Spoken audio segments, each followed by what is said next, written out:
Hi everyone, मेरा नाम ऐश्वर्यम प्रजापति है और इस साल की सिविल सेवा परीक्षा में मैंने 10वीं रैंक हासिल की है।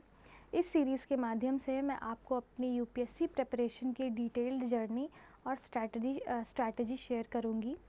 ये सीरीज़ 3 पार्ट्स में है और हर एक पार्ट में मैंने अपनी हर एक स्टेज की जर्नी को बहुत ही डिटेल्ड तरीके से कवर किया है। इससे मैं ये उम्मीद रखती हूँ कि जो भी फेलो एस्पिरेंट्स हैं जिनको इस एग्ज़ाम को लेकर कुछ भी डाउट्स हैं तो वो अपने डाउट्स इस सेशन के थ्रू सॉल्व कर सकते हैं। तो हम स्टार्ट करेंगे सबसे पहले एग्ज़ाम के बारे में जानने से। एग्ज़ाम के बारे में जानने का मतलब ये है कि आपको पता होना चाहिए कि एग्ज़ाम में कितने स्टेजेस होते हैं, किन किन स्टेजेस में एग्ज़ाम कंडक्ट किया जाता है, उनके बीच में कितना आपको टाइम गैप मिलता है, कौन से पेपर्स होते हैं, कौन से सब्जेक्ट्स पूछे जाते हैं। ये सारी चीज़ें आपको एक प्रिलिमिनरी लेवल की जो रिसर्च होती है एग्ज़ाम की प्रिपरेशन स्टार्ट करने से पहले, ये आपको करके जानी है खुद से। तो सबसे पहले हमें एग्ज़ाम के बारे में जानना है। जो हमारा एग्ज़ाम होता है वो 3 स्टेजेस में कंडक्ट होता है। पहला स्टेज होता है प्रिलिमिनरी, दूसरा होता है मेंस एग्ज़ाम और तीसरा होता है interview. Her stage of exam जो है इसका नेचर डिफरेंट होता है। फॉर एग्ज़ाम्पल कि प्रिलिमिनरी में हमारे ऑब्जेक्टिव क्वेश्चंस पूछे जाते हैं जो कि मल्टीपल चॉइस क्वेश्चंस होते हैं। CSAT paper and GS 2 papers होते हैं और इन दोनों पेपर में भी मल्टीपल चॉइस क्वेश्चंस पूछे जाते हैं। ये जो सीसैट और जीएस के पेपर्स होते हैं ये मेनली आपके क्वालिफाइंग नेचर के होते हैं। ये आपके जो फाइनल मेरिट होती है इसमें इन पेपर्स का मार्क्स ऐड नहीं किया जाता है। इसके अलावा जो सीसैट पेपर होता है मेनली सीसैट पेपर सिर्फ और सिर्फ क्वालिफाइंग नेचर का होता है इन द सेंस कि उसमें आपको सिर्फ और सिर्फ 33% मार्क्स स्कोर करने होते हैं। तो अराउंड 66 मार्क्स आपको 67 मार्क्स आपको स्कोर करने होते हैं। और जो जीएस पेपर 1 होता है वो depending on the cut off आपको वो कट ऑफ क्लियर करना होता है। इसके बाद आप मेंस लिखने के एलिजिबल हो जाते हैं। एग्ज़ाम का साइकिल और एग्ज़ाम का ड्यूरेशन मैक्सिमम 1 साल का होता है। प्रीलिम्स से मेंस के बीच में आपको 3 ऑड मंथ्स 3 या 3 एंड ऑड मंथ्स का गैप मिलता है। इसके बाद मेंस और इंटरव्यू में भी आपको लगभग इतना ही गैप मिलता है। तो ओवर एंड ऑल 1 ईयर की साइकिल आपकी एग्ज़ाम देने में चली जाती है। पैटर्न जो एग्ज़ाम का इसके बारे में हम अभी डिटेल में जानेंगे अगले के स्लाइड्स में। सबसे इम्पॉर्टेंट जो चीज़ होती है एग्ज़ाम प्रिपरेशन करने के लिए वो होती है उस एग्ज़ाम का सिलेबस जानना। सिलेबस जानने का सबसे ऑथेंटिक और जो सबसे ऑफिशियल सोर्स है वो आपका सिलेबस डॉक्यूमेंट है जो आपके कमीशन की वेबसाइट पे अपलोड होता है। नोटिफिकेशन में वो सिलेबस डॉक्यूमेंट होता है, उसे आपको प्रिंट लेना है और उस सिलेबस डॉक्यूमेंट को अपनी पूरी प्रिपरेशन जर्नी में हर टाइम रेफ़र करना है। वही सिलेबस का डॉक्यूमेंट आपको बताएगा कि आपको कितना पढ़ना है किस सब्जेक्ट में और कौन कौन सी चीज़ें पढ़नी है हर सब्जेक्ट वाइज। तो वो एक बहुत ही इम्पॉर्टेंट डॉक्यूमेंट है जो हर एस्पिरेंट को बाय हार्ट होना चाहिए। जी, इवन मेंस का सिलेबस आपको बाय हार्ट होना चाहिए। उसमें जो जो कीवर्ड्स जो जो टॉपिक्स मेंशन है वो आपको सब कुछ उन्हीं within the boundaries of the syllabus आपको प्रिपेयर करना है। इसके बाद how to refer the syllabus document. So as I said कि आपको प्रिंट आउट्स लेने हैं। आप मेंस का सिलेबस का GS 1, 2, 3, 4 मैंने क्या किया था GS 1, 2, 3, 4 इनके अलग अलग शीट्स में प्रिंट आउट निकाल लिए थे और इनको अपने वॉल पर स्टिक कर लिया था। और जब भी मैं कोई भी सिलेबस पढ़ती थी, फॉर एग्जांपल मैंने GS 1 पढ़ा तो मैं पहले वो सिलेबस डॉक्यूमेंट देखती थी फिर उसके बाद पढ़ती थी। इससे मुझे बार बार सिलेबस देखने से आपको सिलेबस के जो आपका कीवर्ड्स हैं या सिलेबस का जितना भी चीज़ें मेंशन है आप उनको मिस आउट नहीं करते। कोई भी टॉपिक कोई भी कीवर्ड कोई भी चीज़ आप मिस आउट नहीं करते। तो सिलेबस रेफ़र करने का यही तरीका है, आप प्रिंट आउट ले लें और उसको हमेशा हर टॉपिक हर सब्जेक्ट पढ़ने से पहले उसको आप रेफ़र करें। Decoding the UPSC mains syllabus. तो एक स्टेप बाय स्टेप अप्रोच होती है आपको सिलेबस डॉक्यूमेंट में जो दी हुई है। सबसे पहले प्रीलिम्स के लिए आपके 2 पेपर होते हैं, जनरल स्टडीज़ पेपर 1 जिसे हम कहते हैं और सीसैट का पेपर 2। जनरल स्टडीज़ पेपर 1 में आपके मोस्टली जो सब्जेक्ट्स होते हैं वो आपके history, geography, economics, environment, science and tech और पॉलिटी, ये आपके मेजर सब्जेक्ट्स होते हैं जो आपको जीएस पेपर 1 में पूछे जाते हैं। ये सारे papers along with current affairs.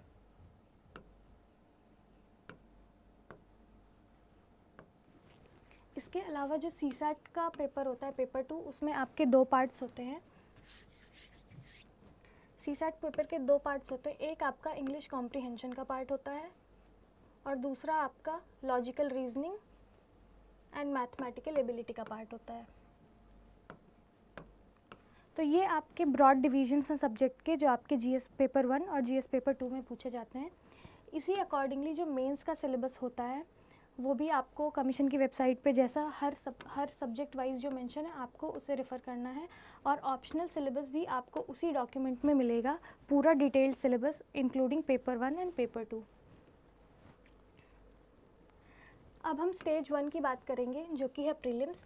सबसे पहला स्टेज और सबसे इम्पॉर्टेंट स्टेज जो एग्ज़ाम का होता है वो प्रिलिमिनरी एग्जामिनेशन होता है। इस एग्ज़ाम में जैसा कि आपको मैंने बताया कि 2 पेपर होते हैं, जीएस पेपर 1 और सीसैट पेपर 2। अभी जो प्रिलिमिनरी एग्जामिनेशन हाल के 4-5 सालों में हो रहे हैं वो थोड़ा एक टफ़र साइड पे हो रहे हैं, तो इसलिए प्रीलिम्स एग्ज़ाम को क्रैक करना एक चैलेंज है। तो इसलिए इसके लिए आपको प्रीलिम्स को एक सफिशिएंट टाइम देना है। मैंने अपनी प्रिपरेशन में प्रीलिम्स को 4 मंथ्स का टाइम दिया था, और 4 मंथ्स के ड्यूरेशन में मैंने अपना प्रीलिम्स का सिलेबस कंप्लीट किया और टेस्ट सीरीज़ लगाई। तो आपको अपने अकॉर्डिंग देखना है कि आपको कितना टाइम लगेगा एज़ पर डिफरेंट सब्जेक्ट्स जो आपके हैं, हिस्ट्री, पॉलिटी, ज्योग्राफी, इकोनॉमिक्स। उसके अकॉर्डिंग आपको देखना है कि आपको एक डिसेंट अमाउंट ऑफ टाइम कितना लगेगा। जैसे मैंने अपने लिए बनाया कि मैं 4 महीने में ये कर लूँगी, तो उस तरीके से आप अपना टाइम स्लॉट डिवाइड कर लीजिए कि इतने महीने में प्रीलिम्स को दूंगा या दूंगी। सबसे पहला सिलेबस और सोर्सेज डिस्कस करने से पहले मैं आपको एक ओवरव्यू देना चाहूँगी कि प्रिपरेशन का जो साइकिल होता है वो कैसे डिवाइड करें। तो लेट्स से आपकी प्रिपरेशन साइकिल 1 ईयर की है, तो 1 ईयर की साइकिल है आपकी प्रिपरेशन में। तो सबसे इम्पॉर्टेंट जो चीज़ है, आपको मेंस से शुरुआत करनी है, आपको मेंस का सिलेबस उठाना है। और मेरी स्ट्रैटेजी ये थी कि जो मेंस और प्रिलिमिनरी एग्जामिनेशन में जो चीज़ें कॉमन हैं, जैसे कि पॉलिटी, इकोनॉमी, हिस्ट्री, एनवायरनमेंट, ये सब सारी चीज़ें आपको प्रीलिम्स के लिए भी पढ़नी है, मेंस के लिए भी पढ़नी है। तो आप पहले ये सारे सब्जेक्ट्स उठाएं मेंस की प्रिपरेशन में, ताकि आपका प्रीलिम्स का थोड़ा पार्ट कंप्लीट हो सके और मेंस आपका साथ साथ चलता रहे। तो मैंने अपनी प्रिपरेशन को डिवाइड किया था 8 और 4 में। 8 मंथ्स जो थे उसमें मैंने अपने जीएस के सारे सब्जेक्ट्स और ऑप्शनल 8 मंथ्स में जीएस और ऑप्शनल को मैंने अपना कंप्लीट किया। सिलेबस कंप्लीशन जितना भी मेरा था, जीएस पेपर 1, 2, 3, 4 एंड ऑप्शनल के पेपर 1, 2, और 4 मंथ्स में जो कि प्रीलिम्स से पहले के 4 मंथ्स होते हैं उसमें मैंने मेजर अपना प्रीलिम्स पर फोकस किया था। तो इस तरीके से आपको अपना टाइम डिवाइड करना है। सबसे इम्पॉर्टेंट चीज़ ये है कि आप पहले मेंस की तैयारी शुरू करें। मेंस की तैयारी करने से आपको 2 फ़ायदे होते हैं। एक तो आपका जो प्रीलिम्स और मेंस के बीच का जो 3 महीने का गैप होता है उसमें आप बहुत अच्छे तरीके से रिवीजन और करंट अफेयर्स का एडिशन कर सकते हैं। इसके अलावा अगर आप मेंस आपका सॉलिड प्रिपेयर है तो आप आंसर राइटिंग भी पहले से कर सकते हैं, जिससे कि आपको प्रीलिम्स के बाद के जो 3 महीने हैं उसमें आपको कोई भी हड़बड़ी या हड़बड़ाहट करने की ज़रूरत नहीं पड़ती। तो मेन जो आपका मेरिट में इंक्लूड होने वाली चीज़ जो मेंस है, जिसका कि सिलेबस भी बहुत बड़ा है इंक्लूडिंग ऑप्शनल, तो आपको वो पहले स्टार्ट करना है। मेरी स्ट्रैटेजी यही थी कि मैंने वो सब्जेक्ट्स उठाए जो प्रीलिम्स और मेंस में कॉमन होते हैं, इस तरीके से प्रिपेयर किया। पहले मैंने हिस्ट्री, ज्योग्राफी, पॉलिटी, इकोनॉमिक्स और एनवायरनमेंट, ये 5 चीज़ें मैंने पहले उठाई मेंस के सिलेबस में से, ताकि बाद के 4 महीने जिसमें मैं अपना प्रीलिम्स मैंने प्लान किया है उसमें मुझे एटलीस्ट इन सब्जेक्ट्स का बेसिक पता हो। तो इस तरीके से आपको अपना टाइम डिवाइड करना है। आपको डिवाइड करना है इस हिसाब से जिस हिसाब से आपका स्पीड चल रही है, ठीक है। उसके बाद अभी हम प्रीलिम्स के सिलेबस पर आएंगे। सोर्सेज एंड बुक लिस्ट, तो सब्जेक्ट्स हमने देखे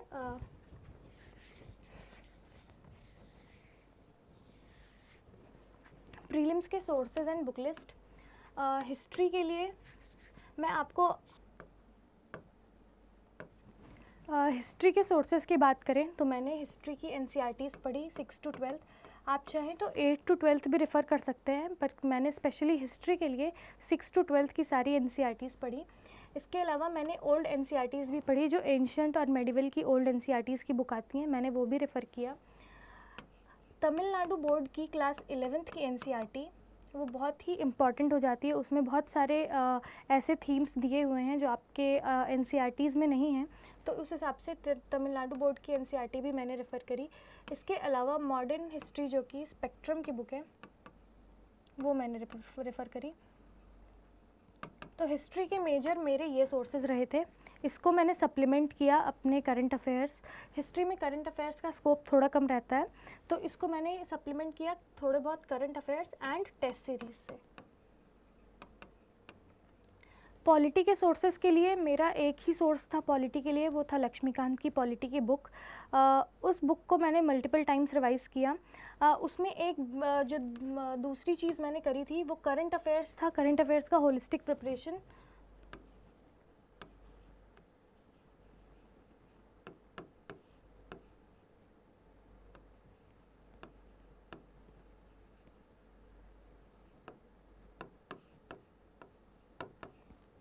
पॉलिटी के लिए मेरे सोर्सेज थे लक्ष्मीकांत की बुक और करंट अफेयर्स। मेनली मैंने एक ही सोर्स रेफ़र किया था, बुक जो है कि लक्ष्मीकांत जी की बुक है पॉलिटी की। और करंट अफेयर्स मैंने बहुत ज़्यादा एक्सटेंसिवली प्रिपेयर किए थे। आप जो है कि करंट अफेयर्स किसी भी मंथली मैगज़ीन से, आप ईयरली मैगज़ीन, मंथली मैगज़ीन, कोई भी चीज़ जो आपको लग रही है कि पॉलिटी से रिलेटेड कोई न्यूज़ है, जो भी इवन जो आपके पॉलिटी की बुक में जो आपके चैप्टर्स मेंशन किए हुए हैं, उन चैप्टर्स से आपको कनेक्ट करना है कि उससे रिलेटेड कोई न्यूज़ आई है करंट अफेयर्स में, तो वो चीज़ें आप उसमें ऐड ऑन कर सकते हैं। मेजर मेरा पॉलिटी के लिए यही दो सोर्सेज थे।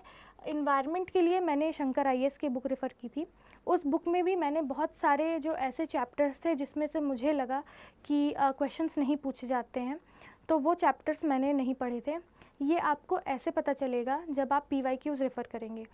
तो आपको सोर्सेज देखने के बाद आपको PYQs भी देखने हैं, उससे आपको ये अंदाज़ा हो जाएगा कि आपको कौन सी चीज़ कितने डेप्थ तक पढ़नी है। जैसे कि मैंने आर्ट एंड कल्चर में नितिन सिंघानिया सर की बुक फॉलो करी, उसमें भी बहुत सारे ऐसे चैप्टर्स थे जैसे कैलेंडर्स का चैप्टर, सम अवार्ड्स करके एक चैप्टर है, वो चैप्टर तो उनसे कभी क्वेश्चंस पूछे नहीं जाते, तो वो चैप्टर्स मैंने स्किप कर दिए। तो इन्वायरमेंट में और आर्ट एंड कल्चर में नितिन सिंघानिया सर की बुक के सारे चैप्टर्स नहीं, सिर्फ वो चैप्टर्स जिनसे क्वेश्चंस आते हैं वो मैंने रेफ़र किया। इकोनॉमिक्स के सोर्स की बात करें तो मेरा इकोनॉमिक्स का बैकग्राउंड नहीं था, तो मेरे लिए थोड़ा चैलेंजिंग था इकोनॉमिक्स प्रिपेयर करना। मैंने इकोनॉमिक्स मृणाल सर की विन करके सीरीज़ आती है, मैंने मोस्टली वहाँ से पढ़ाई की थी। सर की विन सीरीज़ हर साल आती है, तो मैंने लास्ट के 3 साल की विन सीरीज़ 21, 22 और 23, ये 3 साल की सीरीज़ मैंने रेफ़र की। इनकी सर की क्लासेस होती हैं विन सीरीज़,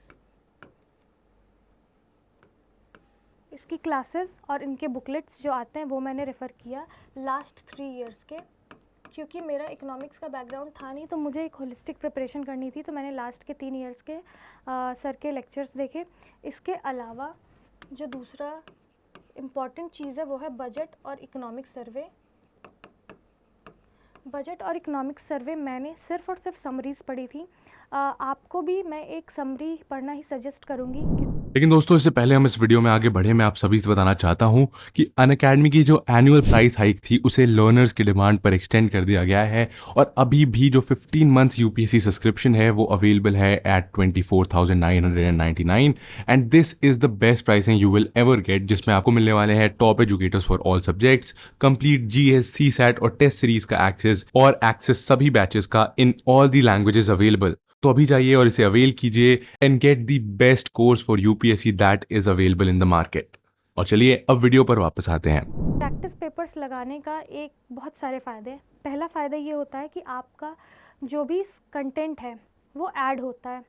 सारा कंटेंट आपको आप प्रीलिम्स इज़ लाइक बहुत सारा कंटेंट, आपको बहुत सारी चीज़ें पढ़नी पड़ती हैं, लेकिन लिमिटेड बुक सोर्स और करंट अफेयर, एक लिमिटेड करंट अफेयर्स पढ़ने से आपको ऐसा लगेगा हमेशा कि आपका जो सिलेबस है वो कंप्लीट नहीं है।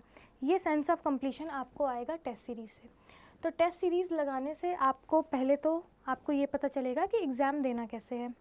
कौन कौन सी टेक्निक्स लगानी है, ब्रेनस्टॉर्मिंग कैसे करनी है, एनालिटिकल स्किल कैसे डेवलप करनी है, पेपर के टाइम में आपको किस तरीके का मेंटल बिहेवियर रखना है अपना, किस तरीके का आपको एक गोल रखना है कि कितने क्वेश्चंस अटेम्प्ट करने हैं, कितने क्वेश्चंस अटेम्प्ट नहीं करने हैं, कौन से क्वेश्चंस आपको छोड़ने हैं, कौन से क्वेश्चंस में आपको गेस करना है। ये सारी चीज़ें, इन सारी चीज़ों की प्रैक्टिस के लिए होता है प्रैक्टिस पेपर, जो कि बहुत ज़्यादा इम्पॉर्टेंट होता है। इस तरीके से आप कॉलम बनाइए, कितना आप अटेम्प्ट कर रहे हैं, कितना आपको लगता है कि श्योर है कि आपको ये पक्का आता है, ये पक्का सही होगा, कितना आपको लगता है कि अनश्योर है, यही सही हो सकता है बट आप पूरा तरीके से श्योर नहीं है, और कितना आपने गेस वर्क किया। ये स्ट्रैटेजी आपको एटलीस्ट 10 से 20 मॉक टेस्ट में फॉलो करनी है। इससे आपको ये पता चलेगा कि आपका जो गेस वर्क है वो कैसा हो रहा है, क्या वो आपके ज़्यादा नेगेटिव मार्क्स काट रहा है, या फिर क्या आप 10 में से 6 गेस कर पा रहे हैं और वो सही हो रहे हैं। इस तरीके का आपको अपना परफॉर्मेंस कैलकुलेट करना है। तो जब मैंने ये करना शुरू किया था तो मुझे पता चला था कि अगर मैंने 10 क्वेश्चन गेस किए हैं तो उसमें से मेरे 8 गलत होते हैं। तो इस तरीके से मुझे अपनी वीकनेस पता चल गई कि मुझे गेस वर्क ज़्यादा नहीं करना है। तो इस तरीके से मैंने अपने सब्सिक्वेंट जो मॉक प्रैक्टिस थे उसमें अपना गेस वर्क कम किया। इसी तरीके से आपको यही स्ट्रैटेजी, ये एक जो स्ट्रैटेजी है ये बहुत इंपॉर्टेंट होती है एक मेंटल प्रिपरेशन करने के लिए, कि आपको कितना अटेम्प्ट करना है, कितना गेस करना है। इस तरीके का करने के लिए आपको ये चीज़ फॉलो करनी है। जब आप 10-20 पेपर में ऐसे फॉलो कर लेंगे तो आपको आपके परफॉर्मेंस का एक अंदाज़ा हो जाएगा कि मैं इतने क्वेश्चंस तक जा सकती हूँ, इतना मैं गेस कर सकती हूँ। इस तरीके से प्रीलिम्स का पेपर 2 घंटे का होता है। 2 घंटे के पेपर में आप जब घर पे प्रैक्टिस करें या फिर कोचिंग सेंटर पे जाकर प्रैक्टिस करें, कहीं भी आप प्रैक्टिस करें, आपको कोशिश करनी चाहिए कि वो आप पूरे 2 घंटे पेपर दें। क्योंकि मैं घर पर प्रैक्टिस करती थी तो मैं एटलीस्ट कोशिश करती थी कि 1.5 आवर्स मैं वो पेपर लेकर बैठूं। आपको पूरा टाइम देना है अपने प्रीलिम्स के पेपर में। कभी भी ऐसा नहीं करना है कि आपने जल्दी, जैसे कि मैं अपने पहले अटेम्प्ट में मैंने किया था। अपने पहले अटेम्प्ट में मैंने जो भी मैंने पेपर लगाए 30 minutes, within 30 minutes I use to complete the paper. 30 minutes में पेपर में टिक मार के रख दिया, कैलकुलेट करके नंबर जो भी मार्क्स आ रहे वो रख दिया, और फिर वो पेपर कभी दोबारा उठा के नहीं देखा। तो ये आपको गलती नहीं करनी है। आपको पेपर को पूरा टाइम देना है। 2 घंटे का पेपर है, आप रूम में लगा रहे हैं तो आप आराम से 1.5 घंटे उस पेपर में बैठ के सोच सकते हैं, सॉल्व कर सकते हैं। पेपर लगाने के बाद आपको, पेपर लगाने के तरीके होते हैं। मैंने जो तरीका फॉलो किया था वो आइटरेशंस वाला फॉलो किया था कि 4 आइटरेशंस में मैं लगाऊंगी, 4 बारी मैं पेपर पढ़ूंगी और हर बार कुछ सेट नंबर ऑफ़ क्वेश्चंस मैं करूंगी। तो मैंने ऐसा शुरू किया कि जब पहली बार प्रीलिम्स का पेपर, पहला पेपर लिया, प्रीलिम्स का जब पहली बार पेपर पढ़ा तो जो नंबर ऑफ़ श्योर आंसर्स थे जो मुझे आते थे, पहले मैंने वो टिक किए। सारे श्योर क्वेश्चंस टिक करने के बाद मैंने पूरा पेपर दूसरा आइटरेशन चालू किया।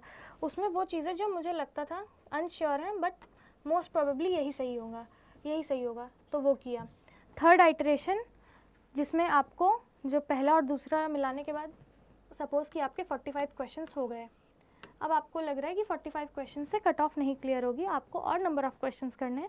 अब आप थर्ड आइटरेशन में फिर से एक सेट नंबर ऑफ़ क्वेश्चंस लें कि भाई ये तीसरी बार में 10 क्वेश्चंस देखूंगी ऐसे, जो कि मैं अपने नॉलेज का यूज़ करके, अपने दिमाग का यूज़ करके, ब्रेनस्टॉर्मिंग करके 10 क्वेश्चंस फिर से करूँगी। तो फिर मान लीजिए मैंने 10 क्वेश्चन किए, 55। उसके बाद अगेन जैसे जैसे आपको लगता जाए कि अभी भी कम है, फिर आप एक और आइटरेशंस करिए, फिर आप टारगेट लीजिए 8 क्वेश्चंस, 5 क्वेश्चंस, 10 क्वेश्चंस। तो इस तरीके का मेरा स्ट्रैटेजी रहता था, थोड़े number of questions her iteration में लेना। तो बाय द टाइम जब मैं 2 घंटे में पेपर पूरा करती थी तो एटलीस्ट मैं 4 से 5 बार पूरा प्रीलिम्स का पेपर पढ़ चुकी होती थी। तो इस तरीके से आपको भी करना है, आइटरेशंस में देना है, सारा एक साथ नहीं करना है। इससे आपका थोड़ा सा जो दिमाग रहता है वो शांत रहता है, आपको हर क्वेश्चन पे थोड़ा एक अच्छे से फोकस करके आप टाइम दे पाते हैं। तो इस तरीके से आप कर सकते हैं। ये करने के बाद आपने पेपर अटेम्प्ट कर लिया, 1.5 घंटे 2 घंटे आपने पूरे दिए, आपने आइटरेशन में पेपर अटेम्प्ट कर लिया, आपने अपनी टेबल बना ली, कितना अटेम्प्ट किया, कितना नहीं अटेम्प्ट किया, कितना श्योर था, कितना गेस था, मार्क्स कैलकुलेट कर लिए। इसके बाद मेन स्टेप है टेस्ट प्रैक्टिस पेपर्स जो होते हैं उनका सबसे इम्पॉर्टेंट जो रोल होता है वो चीज़ें जो आपको नहीं आती हैं। तो उस टेस्ट पेपर में जो भी क्वेश्चंस आपने अनअटेम्प्टेड किए हैं, जो अनअटेम्प्टेड छोड़े हैं, जो भी क्वेश्चंस आपके गलत हुए हैं, वो सारे क्वेश्चंस को आपको नोट्स बनाने हैं। ये एक मेरी स्ट्रैटेजी थी जो मैं आपके साथ शेयर कर रही हूँ कि मैंने अपने सारे मैंने लगभग 150 मार्क्स दिए थे, 150 प्री के लिए मार्क्स दिए थे। सारे 150 पेपर्स में मुझे जितने भी क्वेश्चंस ऐसे थे, हर पेपर में मुझे नहीं आते थे, उसकी मैंने एक अलग से नोट्स बनाए थे पूरा।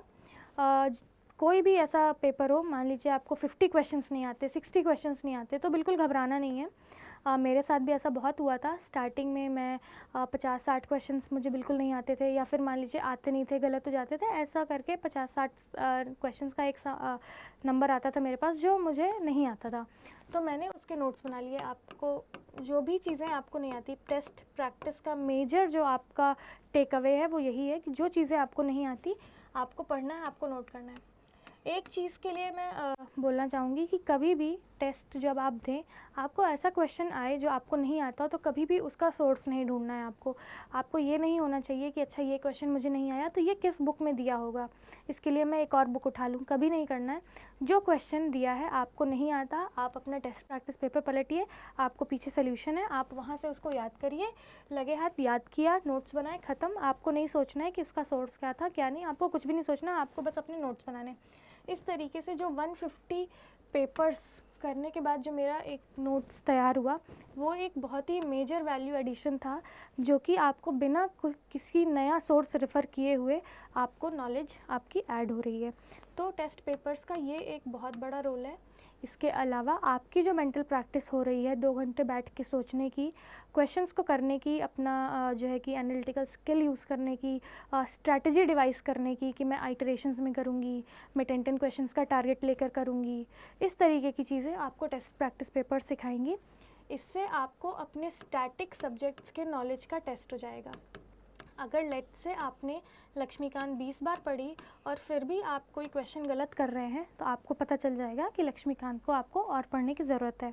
तो इस तरीके से आपको टेस्ट प्रैक्टिस पेपर से यही सारी चीज़ें एनालाइज़ करनी है कि ज्योग्राफी का एनसीईआरटी का क्वेश्चन आपने मिस तो नहीं किया, स्पेक्ट्रम का क्वेश्चन तो आपने मिस नहीं किया, ठीक है, इकोनॉमिक्स में कोई बजट का क्वेश्चन था कि आपने वो मिस कर दिया, कि आपने वो गलत कर दिया, ये सारी चीज़ें आपको मिलेंगी। तो ये जो नोट्स हैं ये मैंने इस तरीके से बनाए थे। मेजर जो प्रीलिम्स के नोट्स थे मेरे ये थे, मैंने इस तरीके से नोट्स बना के अपना इसको बहुत ही मल्टीपल टाइम्स रिवाइज़ किया और इसने बहुत ज़्यादा हेल्प करी मेरे प्रीलिम्स के एग्ज़ाम में। तो ये हो गया आपका method of practicing the mocks. तो मॉक्स आपको ज़्यादा से ज़्यादा प्रैक्टिस करने हैं। जैसा कि मैंने बताया, मैंने 150 मॉक्स किए थे। तो आपको मॉक्स इम्पॉर्टेंट चीज़ है कि आपको एक जगह के मॉक नहीं प्रिपेयर करने, प्रैक्टिस करने हैं, आपको मल्टीपल जगह से आप प्रैक्टिस करिए मॉक्स की। इससे क्या होता है कि आपके दिमाग में कभी भी पैटर्न नहीं बनता है। जैसे कि अगर आपने एक्स कोचिंग के मॉक्स लगाए तो उसमें मान लीजिए कोई ऐसा टाइप ऑफ क्वेश्चन है, जैसे कि मैं अपना पर्सनल एक्सपीरियंस बताती हूँ। एक एक्स कोचिंग का मॉक लगाने पे मुझे एक 2-4 जब बैक टू बैक मॉक्स लगाए तो मुझे एक आइडिया लग गया कि इस टाइप का क्वेश्चन आता है तो इसमें हमेशा जो बड़ा वाला ऑप्शन होता है वो सही होता है। इस तरीके का एक मैंने एनकाउंटर किया अपने पर्सनल लेवल पे। तो फिर और जब भी मैं उसको मार्क करती थी तो वो ऑलमोस्ट 90% ऑफ द टाइम्स वो सही होता था। तो ये जो आपके दिमाग में पैटर्न बन जाता है, इसको नहीं बनने देना है। इसके लिए आपको मल्टीपल सोर्सेज रेफ़र करने हैं प्रैक्टिस पेपर्स के लिए। जितने भी कोचिंग्स आपको पता है दिल्ली में रेडिली अवेलेबल है सबके मॉक्स, जितने भी coaching XYZ n number of coachings जो आपको लगता है कि अच्छा है, उनका प्रैक्टिस पेपर्स अच्छे होते हैं, आप उनके प्रैक्टिस पेपर्स लेकर आइए। मेरा पर्टिकुलर टेस्ट सीरीज़ लगाने का मेन रीज़न ये रहता था कि मैं कितना नॉलेज ऐड कर सकती हूँ अपने स्टैटिक और करंट अफेयर्स में, ठीक है। तो मैं इसलिए बहुत सारे 15, 10, 12 शायद मैंने कोचिंग इंस्टीट्यूट्स के मॉक्स लगाए। तो आपको भी ऐसे करना है, आपको स्विच करते रहना है कि किसी भी कोचिंग इंस्टीट्यूट का पैटर्न आपको समझ में ना आए कि वो कैसे क्वेश्चंस पूछता है, तो आप आपके दिमाग में कोई पैटर्न नहीं बनेगा, तो आप एक बायसनेस फ्री रहोगे। तो इस तरीके से आप प्रैक्टिस पेपर्स लगाइए। इसके बाद हम देखेंगे